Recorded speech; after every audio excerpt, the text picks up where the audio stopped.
Assalamualaikum warahmatullahi wabarakatuh. Salam sejahtera untuk kita semua. Di video ini kami akan melakukan presentasi proyek pada mata kuliah Sistem Linear, yang dimana di sini kami akan melakukan simulasi pengolahan sinyal menggunakan dua jenis sinyal, yaitu gelombang kotak atau square wave dan juga gelombang gergaji atau sawtooth wave. Nah, untuk itu perkenalkan kami dari kelompok 7 yang beranggotakan saya sendiri Rehan Maulana bersama dengan rekan saya Verino Kezia Nainggolan. Nah, untuk itu langsung saja kita masuk ke proyek simulasinya. Nah, dapat dilihat di sini langkah pertama yang kita lakukan adalah menggunakan dua sinyal yang sudah ditentukan sebagai berikut ini. Di sini sudah ada tabel pembagian. Karena kami merupakan kelompok 7, jadi jenis sinyal yang kami gunakan adalah sinyal BD, yaitu gelombang kotak dan juga gelombang gergaji seperti yang sudah saya katakan di awal. Nah, lanjut di sini masuk ke langkah-langkah pengerjaannya. Yang pertama adalah fungsi yang digunakan ditentukan oleh masing-masing kelompok. Jadi di sini kita membuatkan fungsinya sendiri berdasarkan gelombang yang sudah ditentukan, yang dimana tadi adalah gelombang kotak dan juga gelombang gergaji. Nah, kemudian langkah selanjutnya, kedua sinyal tersebut dikonvolusi menjadi satu sinyal baru atau sinyal K. Nah, kemudian menunjukkan plot frekuensi di domain waktu dan juga domain frekuensi. Nah, di domain frekuensi ini adalah maksudnya kita akan melakukan FFT. Nah, setelah itu barulah hasil dari konvolusinya dianalisis dengan mengidentifikasi poin-poin di bawah ini, yaitu frekuensi dominan, frekuensi minimum dan maksimum, dan juga amplitudenya. Nah, selanjutnya adalah mengonversi sinyal K menjadi sinyal digital atau sinyal D. Nah, setelah itu di sini mendesain low pass filter dengan filter FIR yang mampu melewati setengah frekuensi maksimum sinyal D menjadi sinyal low. Nah, kemudian yang terakhir adalah desain high pass filter. Nah, jadi dalam sistem linear ini sinyal dapat dianalisis baik pada domain waktu maupun domain frekuensi. Nah, salah satu operasi yang cukup penting dalam sistem linear adalah konvolusi, seperti yang sudah ada pada di langkah tadi. Nah, yaitu proses untuk menghasilkan sinyal keluaran berdasarkan interaksi dua sinyal. Nah, selain itu, untuk kita mengetahui kandungan frekuensi dari suatu sinyal, kita memerlukan ataupun harus digunakan transformasi Fourier atau FFT, yaitu Fast Fourier Transform. Nah, berdasarkan hal itu, jadi di sini saya akan menjelaskan ataupun melakukan proyek simulasinya dari langkah yang awal membangkitkan sinyal gelombang kotak dan gergaji hingga melakukan FFT. Nah, untuk langkah selanjutnya itu akan dijelaskan oleh rekan saya Verino. Baik, selanjutnya saya akan menjelaskan proses pembangkitan sinyal pada proyek ini. Nah, yang dimana di sini kita menggunakan gelombang kotak dan gelombang gergaji. Nah, namun terlebih dahulu kita harus mengetahui konsep dasar dari gelombang kotak dan gelombang gergaji itu sendiri. Nah, di sini gelombang kotak didefinisikan sebagai sinyal periodik yang memiliki perubahan amplitudo secara tiba-tiba antara nilai maksimum dan juga nilai minimumnya. Nah, sehingga kita dapat melihat karakteristik utamanya, yaitu adanya transisi amplitudo yang sangat tajam. Nah, karena ia memiliki perubahan yang tidak kontinu, gelombang kotak ini mengandung banyak harmonisa frekuensi ganjil, sehingga sinyal ini sangat baik digunakan untuk analisis pada domain frekuensi menggunakan FFT. Nah, kemudian di sini pada gelombang gergaji dapat dilihat gelombang gergaji merupakan sinyal periodik yang mengalami kenaikan amplitudo secara linear, kemudian ia turun kembali secara tiba-tiba. Nah, kemudian di sini kita harus menuliskan dulu fungsi dari masing-masing gelombangnya. Yang pertama ini ada gelombang kotak. Nah, jadi pada proyek ini saya menggunakan parameter amplitudonya bernilai 1 untuk gelombang kotak dan juga frekuensinya sebesar 2 Hz. Nah, sehingga kita bisa menuliskan fungsinya sebagai X1T sama dengan A sec 6 atau sin kali sin 2VFT. Nah, karena nilai amplitudonya 1 dan juga nilai frekuensinya 2, sehingga kita mendapatkan hasil akhirnya ataupun fungsi akhirnya yaitu X1T sama dengan sin kali sin 4VT. Nah, ini merupakan fungsi untuk gelombang kotak.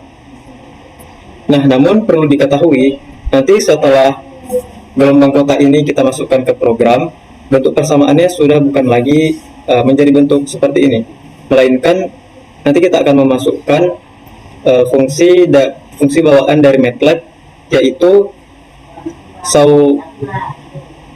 square wave. Dan nanti akan saya tunjukkan pada program. Nah, kemudian di sini pada gelombang gergaji, sini saya menggunakan nilai amplitudenya sebesar 0,8 dan frekuensi 5 Hz. Nah, kemudian untuk fungsinya X2T sama dengan 2A kali FT kurang dalam kurung FT plus 1/2. Nah, karena nilai amplitudenya 0,8 dan frekuensinya 5 Hz, sehingga fungsi akhirnya kita dapatkan 1,6 kali 5T kurang 5T plus 1/2. Nah, begitu pula dengan gelombang kotak, gelombang gergaji ini nantinya pada saat dimasukkan ke program, fungsinya akan kita buat berubah, jadi tidak seperti ini. Nah, setelah kita menentukan parameter dan juga fungsi matematis dari kedua sinyal ini, selanjutnya kita akan mengimplementasikan fungsi tersebut ke dalam program MATLAB untuk membangkitkan sinyal dan juga menampilkan grafiknya. Nah, jadi ini adalah program untuk membangkitkan sinyal untuk gelombang kotak dan juga gelombang gergaji, dapat dilihat di sini.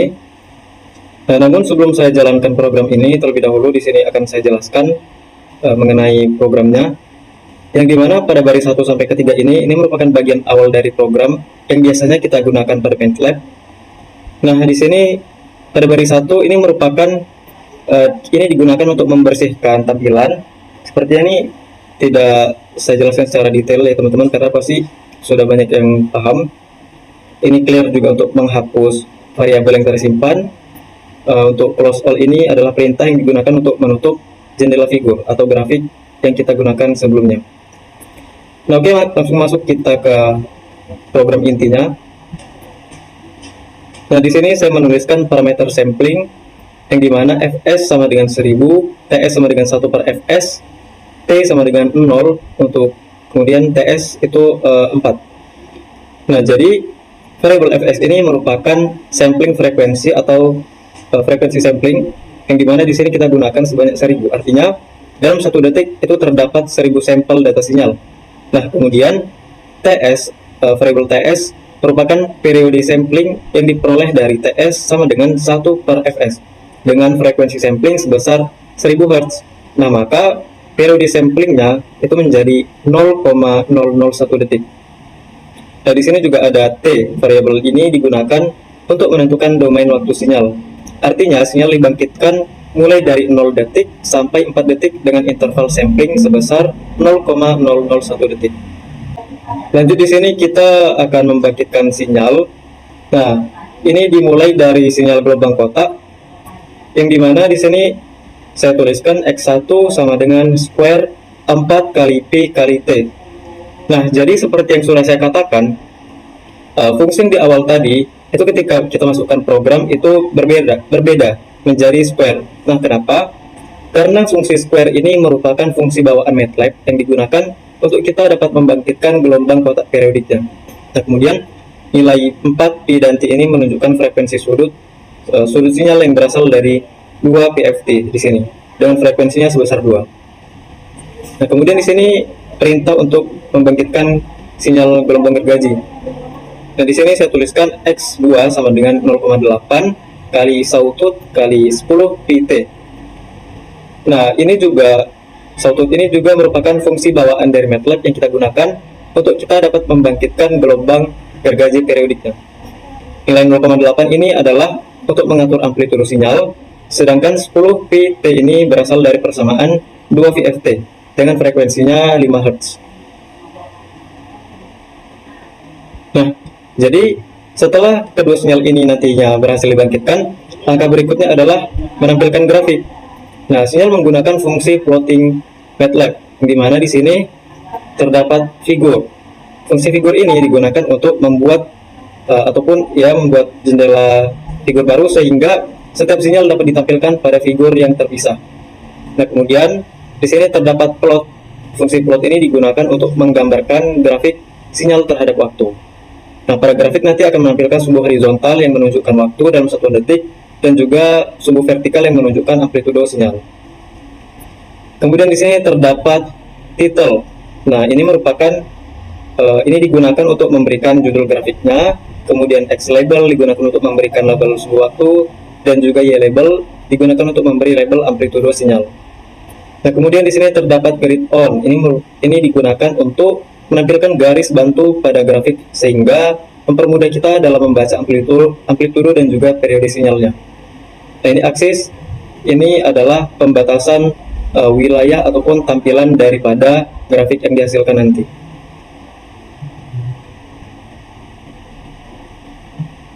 Nah, di sini saya menambahkan sedikit ataupun menambahkan penjelasan informasi parameternya. Nanti ketika dijalankan ini akan muncul di command window. Oke, baik, saya rasa cukup untuk penjelasannya. Langsung saja kita runkan programnya.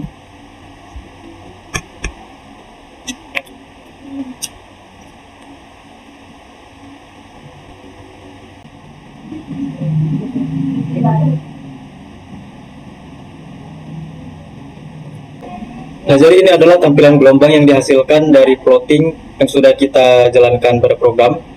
Nah, di sini sudah terlihat gelombang kotak dan juga gelombang gergaji. Nah, terlebih dahulu di sini saya lihat untuk gelombang kotaknya. Nah, jadi berdasarkan program yang kita jalankan, untuk gelombang kotak ini yang memiliki parameter amplitudonya 1, kemudian frekuensi 2, durasinya 4 detik, dan juga sampling frekuensinya 1000 Hz, kita bisa melihat bentuk gelombang kotaknya. Berdasarkan grafik ini, kita dapat melihat bahwasannya gelombang ini memiliki dua level amplitudo, yaitu amplitudo plus 1 dan juga yang di bawahnya ini minus 1. Nah, gelombang ini berubah secara periodik dari amplitudo positif ke amplitudo negatif dengan transisi yang sangat tajam, yaitu langsung jatuh.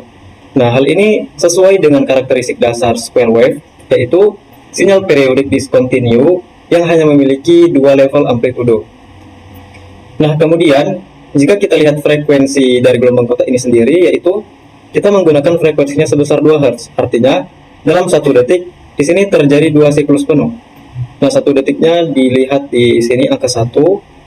Nah, kemudian dapat kita lihat di sini terjadi 2 kali pengulangan ataupun 2 kali frekuensi, ya teman-teman, pengulangan gelombang secara penuh. Nah, kemudian karena durasi sinyalnya adalah 4 detik, di sini sampai 4, nah maka secara teori jumlah periode yang muncul adalah N sama dengan F kali T, atau N-nya sama dengan 2, kita kalikan dengan 4, sama dengan 8. Nah, kemudian dapat kita lihat pula, memang pada grafik ini terlihat sebanyak 8 periode, 8 periode gelombang kotak selama dari interval 0 sampai 4 detik. Dapat teman-teman lihat. Nah, jadi ini menunjukkan frekuensi sinyalnya sudah berhasil kita bangkitkan sesuai dengan parameter program. Nah, lanjut kita lihat periode pada gelombang kotak ini. Nah, jadi tadi periode sinyalnya itu diperoleh dari T sama dengan 1/F dengan frekuensinya 2 Hz, maka T sama dengan 1/2 sama dengan 0,5 detik. Nah, artinya adalah satu siklus penuh, ini satu siklus penuh, satu gunung satu lembah. Nah, ini berlangsung selama 0,5 detik. Jadi jika kita perhatikan lagi pada grafik, perubahan pola gelombangnya memang berulang setiap 0,5 detik. Nah, di sini X 0,494. Jika kita bulatkan ini 0,5 detik, berarti benar dan sudah terbukti ya, teman-teman. Nah, kemudian kita lihat amplitudo pada gelombang kotak ini. Nah, di sini terlihat amplitudo maksimumnya sebesar plus 1 dan amplitudo minimumnya minus 1. Nah, hal ini sudah sesuai juga dengan parameter programnya yang di sini. Nah, di sini teman-teman, yang dimana fungsi square ini menghasilkan amplitudo positif 1 dan juga negatif 1. Nah, jadi salah satu karakteristik penting gelombang kotak ini adalah adanya perubahan amplitudo secara mendadak. Pada grafik terlihat transisi vertikalnya sangat tajam, perubahan langsung dari +1 ke -1. Nah, jadi secara matematis, sinyal tidak kontinu pada titik transisi, sehingga ia memiliki diskontinuitas. Nah, kemudian apa dampaknya? Apa dampak diskontinuitas pada domain frekuensi? Nah, karena perubahan amplitudenya sangat tajam, jadi gelombang kotak ini memiliki kandungan harmonisa yang besar. Menurut teori Fourier, semakin tajam perubahan sinyal pada domain waktu, maka semakin lebar pula spektrum frekuensinya. Nah, selanjutnya kita lihat sampling pada gelombang kotak ini. Tadi pada program, kita menuliskan frekuensi samplingnya 1000 Hz, sedangkan frekuensinya 2. Nah, artinya apa? Jadi, jumlah sampelnya jauh lebih besar dibandingkan dengan frekuensi sinyal. Nah, sehingga bentuk gelombangnya dapat direpresentasikan dengan sangat baik. Dapat dilihat di sini, bentuk gelombangnya sangat halus. Dan juga transisinya tampak jelas dan mengurangi kemungkinan aliasing. Nah, jadi teman-teman, dapat kita analisa bahwasannya berdasarkan plot yang sudah kita peroleh ini, gelombang kotak sudah berhasil kita bangkitkan sesuai dengan program, kemudian amplitudo dan juga frekuensinya juga sesuai, dan juga sinyalnya memiliki perubahan amplitudo yang sangat tajam, serta ia memiliki karakteristik periodik yang karakteristik periodik dan juga discontinue. Oke, baik, selanjutnya kita lihat pada gelombang gergaji. Nah, sangat berbeda dengan gelombang kotak. Kita lihat pada gelombang gergaji ini, berdasarkan program yang kita buat, gelombang gergaji ini dengan nilai parameter amplitudonya 0,8, kemudian frekuensinya 5 Hz, durasi sinyal 4 detik, dan juga sampling frekuensinya 1000 Hz, kita dapat melihat berdasarkan grafiknya, gelombang ini mengalami kenaikan amplitudo secara linear. Di sini saya perbesar terlebih dahulu. Nah, kenaikan amplitudonya secara linear bertahap. Nah, kemudian ia turun kembali secara tiba-tiba pada akhir periodenya. Nah, bentuk inilah yang merupakan karakteristik utama dari sawtooth wave atau gelombang gergaji itu sendiri. Nah, kemudian jika kita lihat frekuensi gelombangnya, gelombang ini memiliki frekuensi 5 Hz. Nah, artinya dalam 1 detik terjadi 5 siklus penuh. Dapat dilihat dari 0 sampai 1 detik ini terjadi 5 kali siklus atau 5 kali pengulangan. Nah, dengan durasi 4 detik. Nah, jadi untuk jumlah periode secara keseluruhannya 5 kali pengulangan ini dikalikan dengan 4 detik. Jadi hasilnya adalah 20. Nah, dan jika teman-teman lihat secara detail pada grafik ini, memang terdapat 20 siklus gelombang dari interval 0 sampai 4 detik. Nah, hal inilah yang menunjukkan bahwasannya frekuensi sinyal berhasil dibangkitkan dengan baik berdasarkan program yang sudah kita jalankan itu. Nah, kemudian untuk periode gelombangnya dapat kita peroleh dari rumus T sama dengan 1/F. Dengan F sama dengan 5 Hz, maka T sama dengan 1/5 sama dengan 0,2 detik. Nah, artinya adalah satu siklus gelombang gergaji ini berlangsung selama 0,2 detik. Dapat dilihat? Nah, iya. Di sini X-nya adalah 0,2 detik. Nah, jadi teman-teman dapat dilihat pada grafik ini, pola sinyalnya terus berulang-ulang secara periodik setiap 0,2 detik. Di sini 0,2, kemudian di sini sudah pasti 0,4, dan di sini 0,6. Nah, benar. Nah, kemudian kita lihat amplitudonya. Amplitudo pada gelombang ini dapat dilihat di sini amplitudo maksimum sebesar plus 0,8 ya, dan juga amplitudo minimumnya minus 0,8. Hal ini sudah sesuai dengan program yang kita jalankan, di mana di sini amplitudonya 0,8 dikali sawtooth 10 pt. Memang angka 0,8 ini kita gunakan untuk mengatur amplitudo sinyalnya. Nah, jadi berbeda dengan gelombang kotak, gelombang gergaji ini memiliki perubahan amplitudo yang kontinu selama proses kenaikan. Nah, pada grafik dapat dilihat ya teman-teman, amplitudonya naik secara linear dari negatif menuju positif, dan juga ia turun langsung jatuh ke negatif. Nah, karakteristik inilah yang menyebabkan gelombang gergaji memiliki bentuk rem periodik. Nah, selain itu, walaupun kenaikan amplitudonya bersifat linear, pada akhirnya setiap pada akhir setiap periodenya, ini terjadi penurunan amplitudo secara mendadak. Nah, diskontinuitas inilah yang menyebabkan muncul banyak harmonisa pada domain frekuensi dan juga spektrum frekuensinya menjadi lebih lebar. Nah, lanjut kita lihat dari sisi sampling. Jadi di program kita menuliskan samplingnya sebesar 1000 Hz dan frekuensinya 5 Hz. Nah, itu sangat jauh perbandingannya. Nah, akibatnya apa? Jadi hasilnya adalah bentuk rem linearnya jauh terlihat lebih halus, kemudian representasi sinyalnya menjadi akurat, dan dapat dilihat di sini detail perubahan amplitudonya juga dapat terlihat jelas pada grafik ini. Nah, jadi jika dapat kita analisis dari kedua gelombang ini, kita dapat melihat perbedaannya, yaitu gelombang kotak memiliki transisi yang tajam, sedangkan gelombang gergaji memiliki perubahan linear. Nah, perbedaan karakteristik ini sangat penting karena ia akan mempengaruhi bentuk sinyal, hasil konvolusi, dan spektrum frekuensi pada tahap FFT yang akan kita lakukan nantinya. Baik, saya rasa penjelasan untuk pembangkitan sinyal cukup sampai sini. Selanjutnya kita akan masuk ke proses konvolusi. Baik, setelah kedua sinyal berhasil dibangkitkan, langkah berikutnya adalah kita akan melakukan proses konvolusi antara gelombang kotak dan juga gelombang gergaji. Nah, jadi pada tahap ini, kedua sinyal akan dikombinasikan untuk menghasilkan satu sinyal baru yang disebut dengan sinyal konvolusi atau sinyal KT.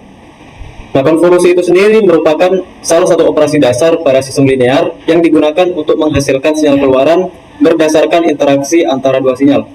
Nah, dalam konteks proyek yang sedang dilakukan ini, gelombang kotak dan gelombang gergaji yang dikombinasikan menghasilkan satu sinyal baru yang disebut sebagai sinyal konvolusi.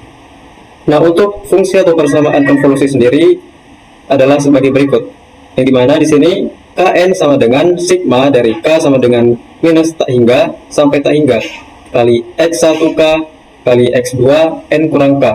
Dimana X1K merupakan sinyal pertama atau gelombang kotak, X2 N kurang K merupakan sinyal kedua atau gelombang gergaji, sedangkan Kn merupakan sinyal hasil konvolusi. Nah, adapun tujuan dari konvolusi ini adalah untuk melihat bagaimana interaksi antara dua sinyal menghasilkan bentuk sinyal baru. Pada sistem linear, konvolusi sangat penting karena digunakan untuk menemukan respons keluaran suatu sistem terhadap sinyal masukan. Nah, baik, langsung saja kita masuk ke program MATLAB-nya. Nah, jadi ini merupakan program MATLAB untuk proses konvolusi, yang dimana sebenarnya ini merupakan lanjutan dari program pembangkitan sinyal. Hanya saja di bagian akhir kita tinggal menambahkan program untuk bagian konvolusinya saja. Dapat dilihat di atas ini merupakan pembangkitan sinyal ya, dan yang di sini konvolusi. Sehingga saya cuma menjelaskan bagian konvolusinya saja. Nah, jadi setelah tadi kita sudah membangkitkan kedua sinyal, proses konvolusinya kita lakukan dengan menggunakan program K sama dengan conv dalam kurung X1 X2, di mana fungsi conv ini merupakan fungsi bawaan MATLAB yang kita gunakan untuk melakukan operasi konvolusi diskrit secara numerik. Sedangkan pada X1 ini merupakan gelombang kotak dan X2-nya gelombang gergaji. Nah, sedangkan variabel K ini adalah hasil konvolusi yang disimpan di sini. Setelah proses konvolusi dilakukan, maka panjang sinyal hasil konvolusinya menjadi lebih besar dibandingkan dengan sinyal awal, sehingga kita memerlukan sumbu waktu baru menggunakan program yang berikut ini, TK sama dengan 0 dan seterusnya. Nah, di mana fungsi line ini digunakan untuk mengetahui jumlah sampel pada sinyal hasil konvolusi. Kemudian setelah sinyal hasil konvolusinya diperoleh, maka berikutnya adalah kita menampilkan grafik hasil konvolusi menggunakan program figur.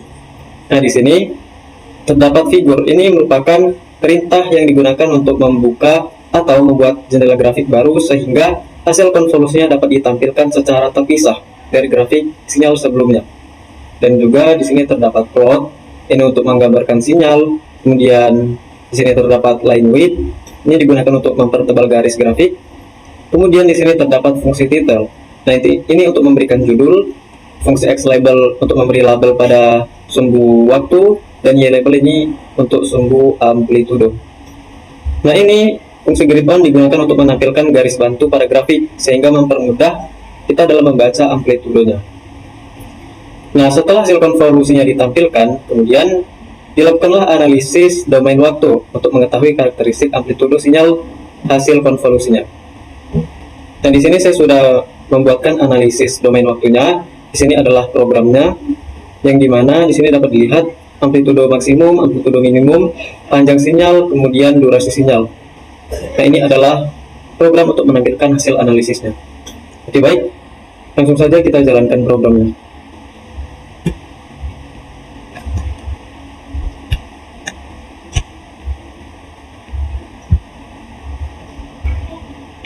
Nah, jadi ini adalah gambar yang dihasilkan dari program. Nah, dapat dilihat ini adalah hasil konvolusi gelombang kotak dan juga gelombang gergaji. Nah, berdasarkan hasil program ini, proses konvolusi antara gelombang kotak dan juga gelombang gergaji ini sudah berhasil menghasilkan satu sinyal yang disebut dengan sinyal KT. Nah, sinyal hasil konvolusi terlihat memiliki bentuk yang jauh lebih kompleks dibandingkan dengan kedua sinyal yang awal. Nah, jika sebelumnya dapat kita lihat, nah, gelombang kotak ini hanya memiliki dua level amplitudo. Kemudian, gelombang gergaji ini memiliki bentuk rem yang linear. Nah, maka setelah dikonvolusi, hasilnya adalah kedua karakteristik tersebut bercampur dan menghasilkan pola osilasi baru dengan amplitudo yang berubah-ubah terhadap waktunya. Nah, jika kita lihat pada domain waktu di sini, ini terlihat bahwa sinyal hasil konvolusinya memiliki osilasi yang sangat rapat. Antara dari waktu ke waktunya ini sangat rapat. Nah, amplitudonya ini berubah secara signifikan terhadap waktu, terus berubah, dan ia berbentuk pola envelope atau amplop amplitudo. Jadi di sini seolah-olah ia seperti membentuk bukit jika dilihat dari jauh. Nah, grafik ini menunjukkan amplitudonya kecil pada saat awal sinyal. Kemudian ia meningkat secara bertahap menuju bagian tengah. Kemudian kembali menurun pada bagian paling akhir. Nah, bentuk ini merupakan karakteristik umum hasil konvolusi dua sinyal periodik. Nah, kemudian jika kita lihat overlap konvolusinya, jadi dalam proses konvolusi salah satu sinyal itu digeser terhadap sinyal lainnya. Nah, kemudian dilakukanlah perkalian dan penjumlahan. Nah, jadi pada awal konvolusi ini hanya sebagian kecil sinyal yang saling overlap. Akibatnya amplitudonya ini masih sangat kecil. Nah, kemudian pada bagian tengah ini overlap kedua sinyal menjadi maksimum. Nah, akibatnya amplitudonya meningkat sangat besar. Kemudian pada bagian akhir ini dapat dilihat overlapnya mulai berkurang kembali sehingga amplitudonya kembali menurun. Nah, kemudian jika kita lihat kompleksitas sinyalnya, jika kita perhatikan osilasi sinyalnya ini sangat rapat. Kemudian banyak perubahan amplitudo terjadi dalam waktu yang singkat. Kemudian kita lihat panjang dan durasi sinyalnya.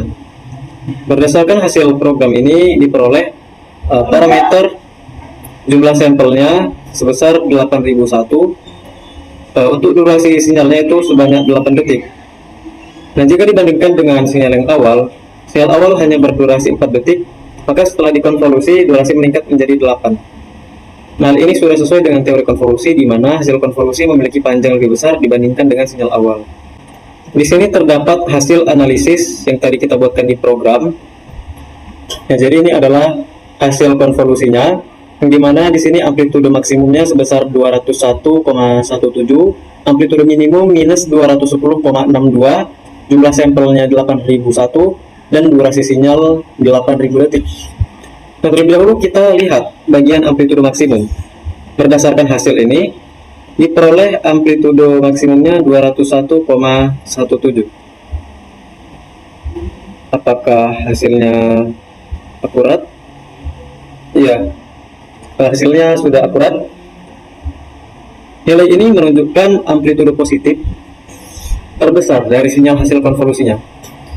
Nah, jika dibandingkan dengan sinyal awal, gelombang kotak itu hanya memiliki amplitudo plus 1, sedangkan gelombang gergaji hanya memiliki amplitudo plus 0,8. Nah, maka amplitudo hasil konvolusi ini meningkat sangat besar. Nah, mengapa bisa terjadi seperti itu? Nah, hal ini terjadi karena proses konvolusi melakukan penjumlahan hasil perkalian banyak sampel sinyal. Ketika kedua sinyal saling overlap secara maksimum, nilai perkalian antar sampel menjadi besar, lalu seluruh hasil perkaliannya dijumlahkan sehingga menghasilkan amplitudo yang sangat tinggi. Nah, kemudian jika kita lihat amplitudo paling minimum, di sini terjadi di angka minus 210,62 jika kita bulatkan. Nah, jadi nilai ini menunjukkan amplitudo negatif terbesar dari hasil konvolusi. Mengapa hal ini bisa terjadi? Karena selain terjadinya penguatan amplitudo positif, juga terjadi penguatan amplitudo negatif. Nah, hal ini dipengaruhi oleh fase kedua sinyal. Kemudian perubahan polaritas amplitudo serta interaksi antara harmonisa negatifnya. Nah, jadi jika kita lihat pengaruh karakteristik sinyal awalnya, bahwasanya karakteristik sinyal awal ini sangat mempengaruhi bentuk hasil konvolusi, yang dimana pada gelombang kotak itu memberikan transisi tajam dan menghasilkan harmonisa ganjil yang kuat, sedangkan gelombang gergaji memberikan perubahan amplitudo linear dan menghasilkan harmonisa frekuensi yang luas. Nah, akibatnya apa? Jadi hasil konvolusi ini menjadi sinyal dengan osilasi kompleks, amplitudo besar, dan juga kandungan frekuensi yang kaya. Nah, kemudian jika kita lihat pada kualitas sampling, frekuensi yang diberikan yaitu 1000 Hz. Nah, ini memberikan representasi sinyal yang cukup bagus karena jumlah sampelnya sangat besar, kemudian detail osilasi sudah cukup terlihat dengan jelas. Nah, kemudian jika kita hubungkan dengan sistem linear, dalam teori sistem linear ini, konvolusi digunakan untuk menentukan sinyal keluaran suatu sistem berdasarkan sinyal masukan. Nah, jadi jika kita lihat pada proyek ini, gelombang kotak dan gelombang gergaji itu berinteraksi melalui proses konvolusi. Kemudian, ia menghasilkan sinyal keluaran baru dengan karakteristik yang lebih kompleks. Hal ini menunjukkan bahwa konvolusi merupakan operasi penting untuk menganalisis respons sistem terhadap kombinasi sinyal masukan. Baik, demikianlah penjelasan mengenai proses konvolusi. Selanjutnya kita akan memasuki konvolusi pada domain frekuensi atau FFT. Baik, sekarang kita masuk ke proses FFT dari hasil konvolusi sebelumnya. Nah, jadi setelah kita memperoleh hasil dari konvolusi pada domain waktu, nah langkah berikutnya adalah kita di sini melakukan analisis domain frekuensi menggunakan metode FFT atau Phase Fourier Transform. Nah, jika pada tahap sebelumnya analisis dilakukan terhadap perubahan amplitudo sinyal terhadap waktu, nah di sini melalui FFT, sinyal akan dianalisis berdasarkan kandungan frekuensinya.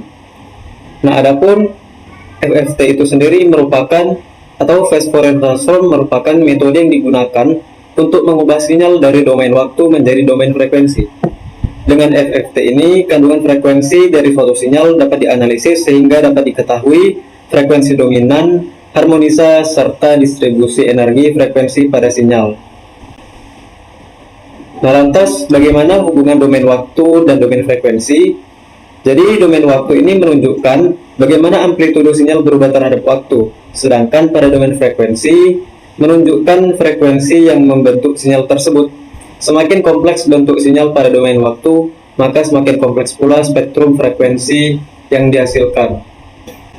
Nah, jadi tujuan dari FFT ini adalah untuk menganalisis kandungan frekuensi hasil konvolusi, kemudian menentukan frekuensi dominan, menentukan frekuensi minimum, dan menentukan frekuensi maksimum dari sinyal konvolusi itu.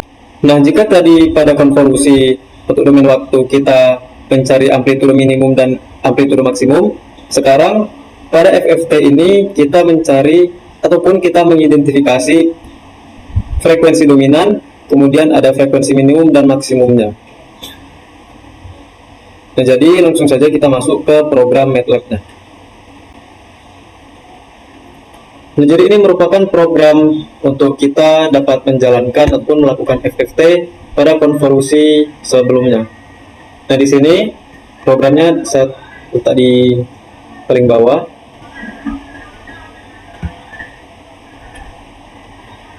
Nah, jadi ini adalah program untuk FFT atau domain frekuensinya, yang dimana dapat dilihat fungsi length dalam kurung K ini digunakan untuk mengetahui jumlah sampel pada sinyal hasil konvolusi. Kemudian ini ada proses FFT. Nah, jadi ini merupakan fungsi bawaan MATLAB yang digunakan untuk melakukan transformasi Fourier secara cepat. Kemudian di sini langkah selanjutnya kita mengambil magnitude FFT-nya. Nah, karena hasil FFT-nya berupa bilangan kompleks, maka perlu kita mengambil nilai magnitudenya menggunakan program K_magnitude sama dengan ABS dalam kurung K underscore FFT ini. Nah, kemudian di sini terdapat fungsi ABS. Nah, ini digunakan untuk menghitung besar amplitudo dari setiap komponen frekuensi. Nah, kemudian di sini terdapat normalisasi magnitud.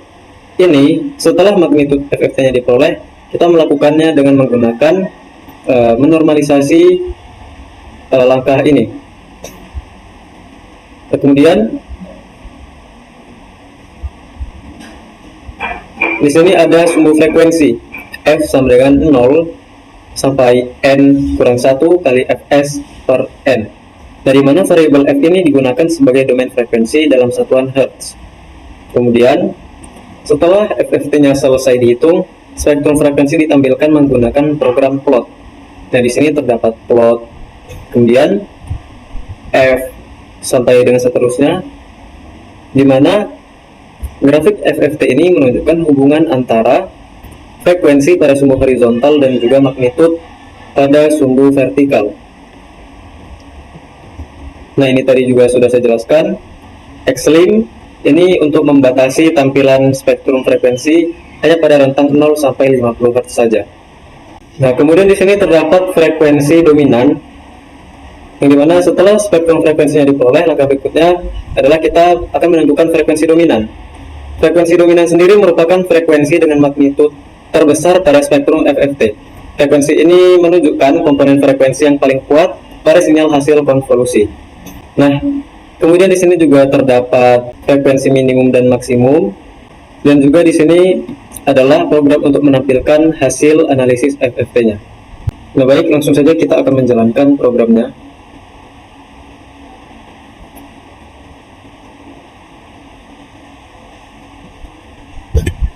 Nah, dapat dilihat pada layar ini merupakan gelombang spektrum frekuensi hasil konvolusi ataupun hasil FFT dari konvolusi. Nah, dapat dilihat pada gelombang di sini. Jadi berdasarkan proses FFT yang sudah kita lakukan, nah hasilnya ini adalah dapat kita katakan berhasil mengubah sinyal konvolusi dari domain waktu menjadi domain frekuensi. Nah, hasilnya ini ditampilkan dalam bentuk frekuensi, spektrum frekuensi yang menunjukkan hubungan antara frekuensi dengan magnitudo sinyal. Nah, kemudian pada grafik ini terlihat beberapa puncak atau spike dengan magnitudo yang berbeda-beda. Di sini ada magnitudo 12,5, kemudian di sini ada magnitudonya sebesar 32. Nah, puncak-puncak tersebut ini menunjukkan adanya komponen frekuensi tertentu yang menyusun sinyal hasil konvolusi. Berbeda dengan domain waktu yang menunjukkan perubahan amplitudo berdasarkan waktu. Domain frekuensi ini menunjukkan kandungan frekuensi sinyal, kemudian distribusi energi frekuensi, serta harmonisa yang terbentuk ataupun harmonisa yang terbentuk akibat proses konvolusi itu sendiri. Nah, kemudian jika kita lihat spektrum frekuensinya, di sini dapat dilihat bahwa ia memiliki banyak komponen harmonisa dengan magnitudo yang berbeda-beda. Nah, hal ini menunjukkan bahwa sinyal hasil konvolusi ini memiliki kandungan frekuensi yang sangat kompleks. Nah, kompleksitas spektrum frekuensi tersebut dipengaruhi oleh karakteristik kedua sinyal awal, yaitu dari gelombang kotak, di sini yang memiliki harmonisa ganjil, kemudian pada gelombang gergaji yang memiliki spektrum harmonisa yang luas. Nah, ketika kedua sinyal itu dikonvolusi, kandungan harmonisa dari kedua sinyal saling bercampur sehingga ia menghasilkan spektrum frekuensi yang lebih kompleks ataupun yang lebih banyak seperti itu. Di sini kita langsung saja melihat hasil analisis dari program yang sudah kita jalankan di sini. Nah, ini tampilannya berada di kolom command Windows. Nah, dapat dilihat di sini sudah ada frekuensi dominan sebesar 10 Hz. Nah, jadi berdasarkan hasil analisis ini, hasil frekuensi dominannya sebesar 10 Hz. Nah, frekuensi ini merupakan frekuensi dengan magnitudo terbesar pada spektrum FFT. Nah, jika kita lihat pada grafik terlihat bahwa puncak tertingginya itu memang benar berada pada frekuensi 10 Hz dengan magnitudo maksimum sebesar 32,4 sekian. Nah, hal ini menunjukkan bahwa komponen frekuensi 10 Hz merupakan komponen frekuensi yang paling kuat pada sinyal hasil konvolusi ini.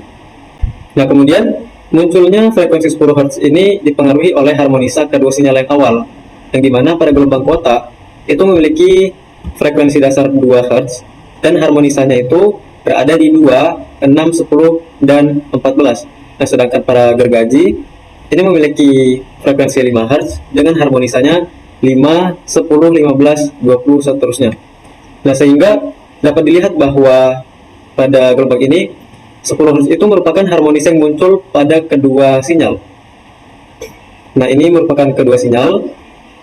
Artinya, pada gelombang kotak maupun gelombang gergaji, itu sama-sama memiliki harmonisa di 10 Hz. Nah, sehingga setelah prosesnya dikonvolusi, komponen frekuensi 10 Hz itu mengalami penguatan paling besar, sehingga ia menjadi frekuensi dominan pada spektrum FFT. Nah, lanjut di sini kita akan menganalisa dari frekuensi minimum. Nah, jadi berdasarkan hasil program di sini dihasilkan frekuensinya sebesar 0 Hz. Frekuensi minimum ini menunjukkan keberadaan komponen DC pada sinyal. Yang dimana di sini komponen DC-nya menunjukkan adanya nilai rata-rata amplitudo pada sinyal hasil konvolusi. Namun berdasarkan grafik ini, magnitudo pada frekuensi 0 ini relatif kecil. Ini relatif kecil. Nah, sehingga komponen DC-nya tidak terlalu dominan pada sinyal hasil konvolusinya. Nah, sehingga sinyal hasil konvolusi itu masih relatif seimbang antara amplitudo positif dan juga negatif. Nah, kemudian kita lihat lagi pada analisis ini, kita lihat pada frekuensi maksimum nilainya sebesar, wow, ini sangat besar, berada di angka 999,88 Hz. Nilai ini berasal dari batas maksimum sumbu frekuensi FFT berdasarkan frekuensi sampling, yang dimana frekuensi sampling tadi adalah sebesar 1000 Hz. Kemudian, jika kita lihat lagi teori awal FFT, spektrum frekuensi itu berada pada rentang F lebih besar sama dengan 0 dan juga lebih kecil dari Fs. Nah, sehingga pada gelombang di sini menghasilkan frekuensi maksimum mendekati 1000 Hz. Nah, namun pada grafik di FFT, maksud saya, sehingga MATLAB ini menghasilkan frekuensi maksimum mendekati 1000 Hz. Namun, pada grafik ini, itu spektrum hanya ditampilkan pada rentang 0 sampai 50 Hz saja, dengan menggunakan perintah yang tadi, xlim 0 sampai 50. Nah, selanjutnya kita menganalisa pada harmonisanya. Nah, pada spektrum FFT, di sini terlihat banyak puncak-puncak kecil selain frekuensi dominan 10 Hz. Nah, puncak tersebut inilah merupakan harmonisa sinyal. Harmonisa ini muncul dikarenakan gelombang kotak bukan sinyal sinusoidal murni, dan juga gelombang gergaji memiliki diskontinuitas amplitudo. Nah, akibatnya adalah kedua sinyal ini mengandung banyak komponen frekuensi tambahan selain dari frekuensi dasar. Nah, setelah prosesnya dikonvolusi, harmonisa kedua sinyal saling bercampur sehingga spektrum frekuensinya menjadi lebih padat dan juga kompleks. Nah, kemudian jika kita lihat distribusi energi frekuensinya, pada grafik ini sangat jelas terlihat bahwa energi frekuensi paling besar berada di sekitar frekuensi yang rendah. Kemudian, sedangkan pada frekuensi yang tinggi, nilai magnitudonya mulai mengecil. Pada frekuensi 50, dari 35 sampai seterusnya ini mulai mengecil. Nah, hal ini menunjukkan bahwa sebagian besar energi sinyal hasil konvolusi terkonsentrasi pada frekuensi rendah dan menengah. Sementara itu, frekuensi tinggi hanya memiliki kontribusi energi yang kecil. Nah, kemudian jika kita lihat kepadatan spektrumnya, spektrum FFT ini menunjukkan banyak komponen frekuensi yang rapat satu sama lain. Dapat dilihat sepertinya di sini sangat banyak spektrum. Nah, hal ini menunjukkan bahwa hasil konvolusinya menghasilkan sinyal dengan kandungan frekuensi yang luas. Semakin kompleks bentuk sinyal pada domain waktu, maka semakin lebar pula dan padat spektrum frekuensinya. Nah, kemudian apa hubungan antara konvolusi dengan FFT? Jadi dalam teori sistem linear itu sendiri, konvolusi pada domain waktu berhubungan langsung dengan perkalian spektrum pada domain frekuensi.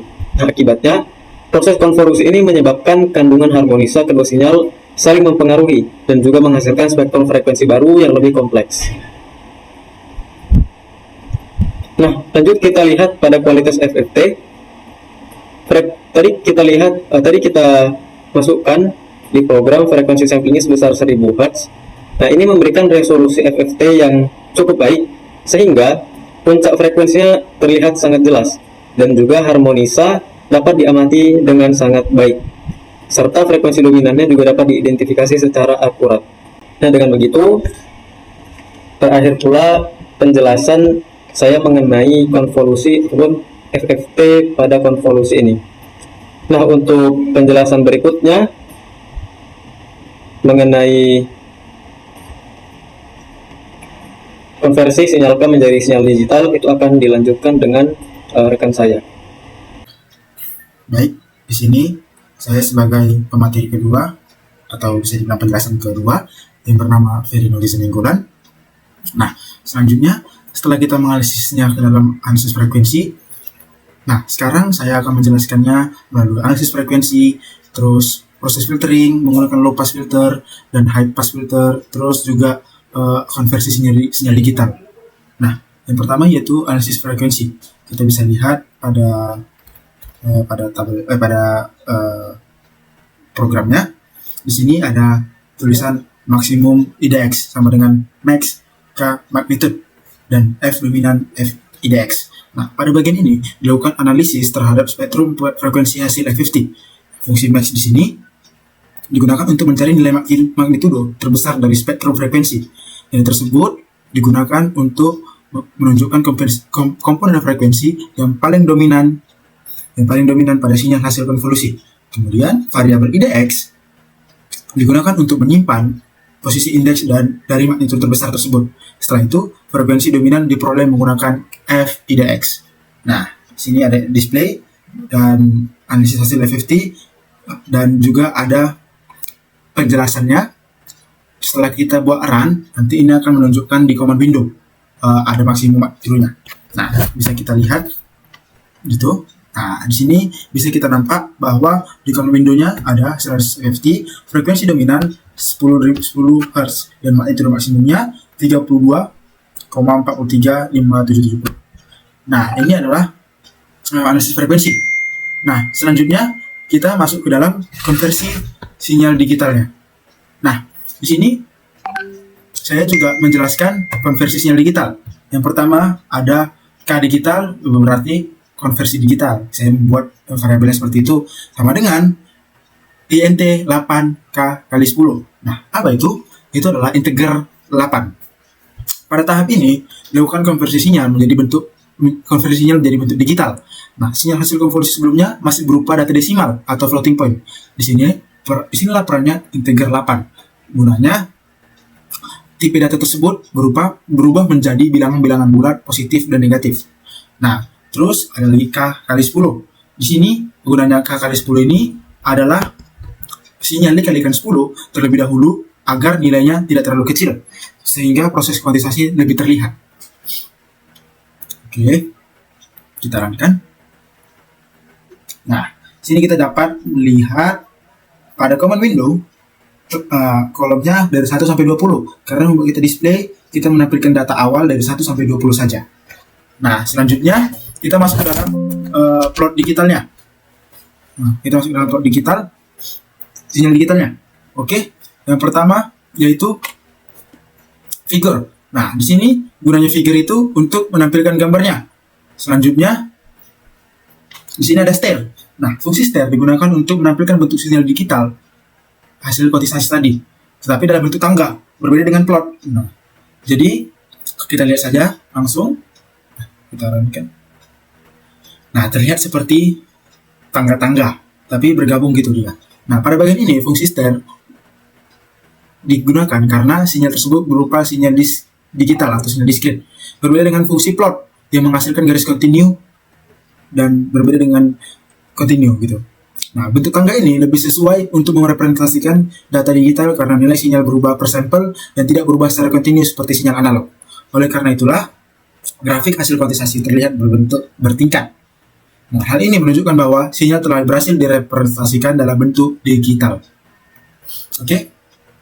Nah, sekarang kita masuk ke dalam bagian low pass filter, LPF filter.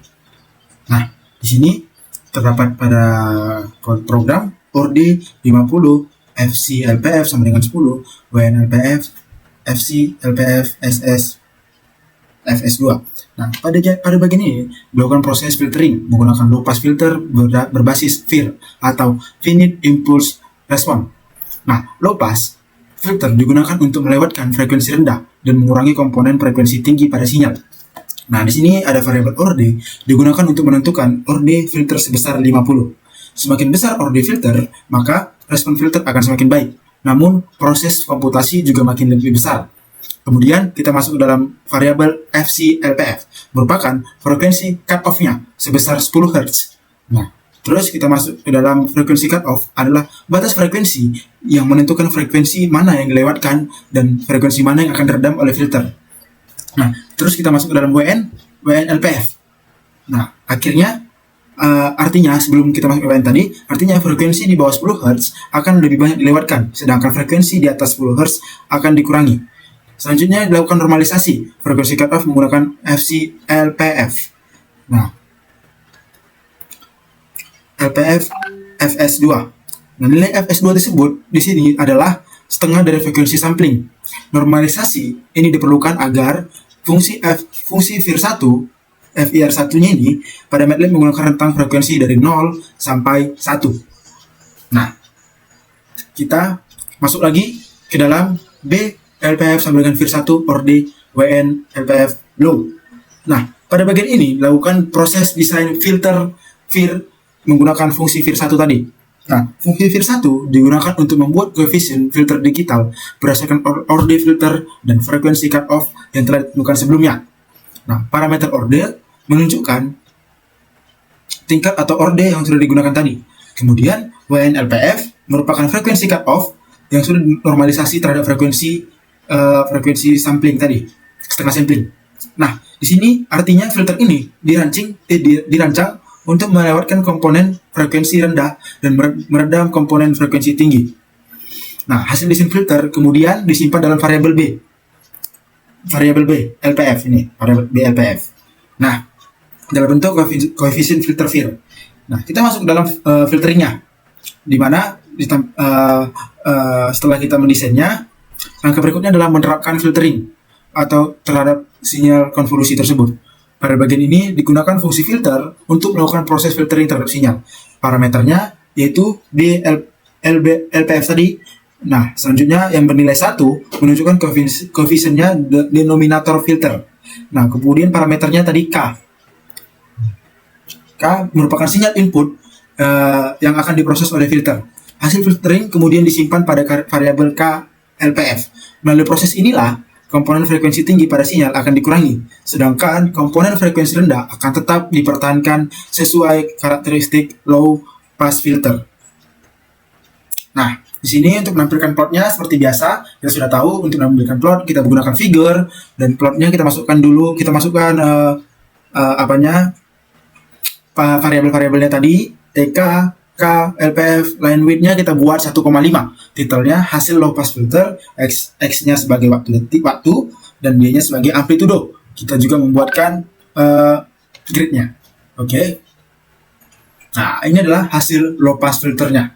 Pada grafik ini, terlihat bahwa bentuk sinyal menjadi lebih halus dibandingkan sinyal sebelumnya.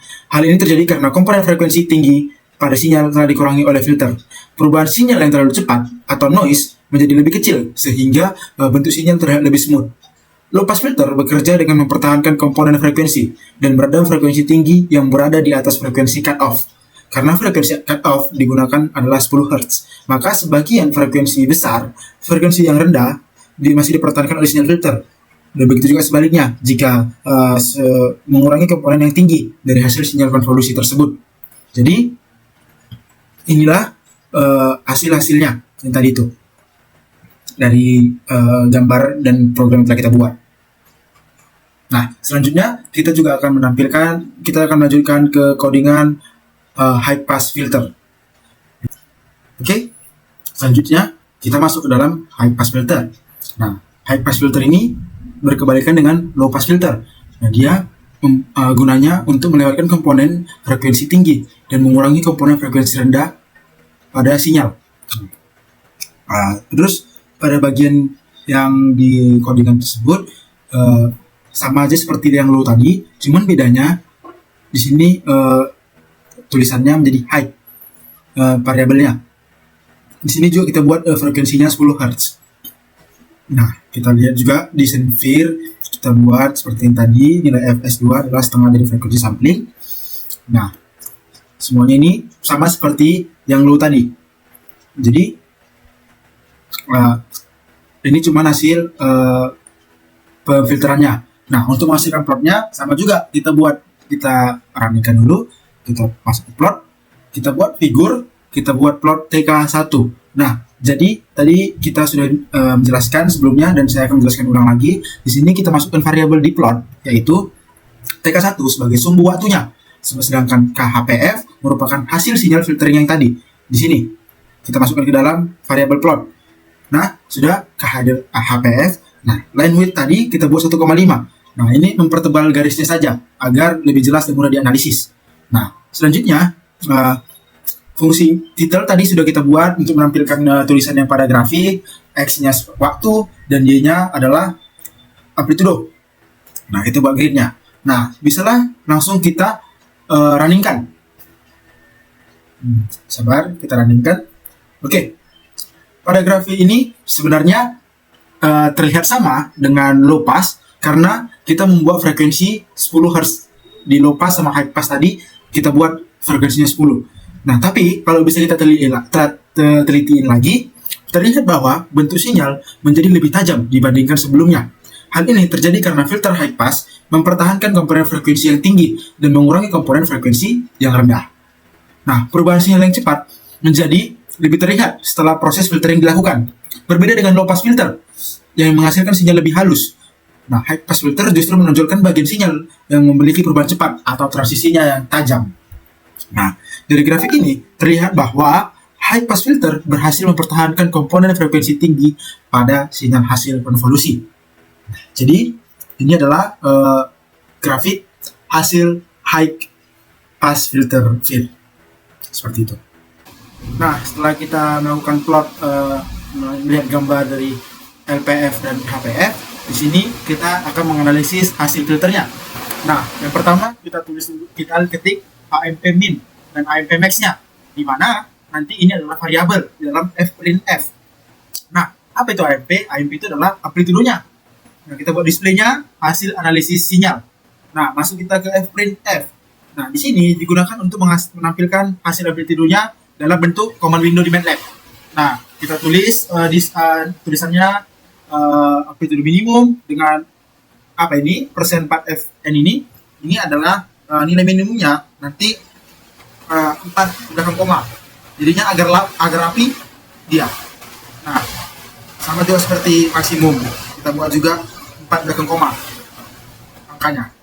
Nah, setelah itu kita buat display lagi. Di sini ada saya tulis sedikit analisis LPF-nya. Di display frekuensi rendah dipertahankan, sinyal menjadi lebih halus, nilai frekuensi lebih tinggi berkurang.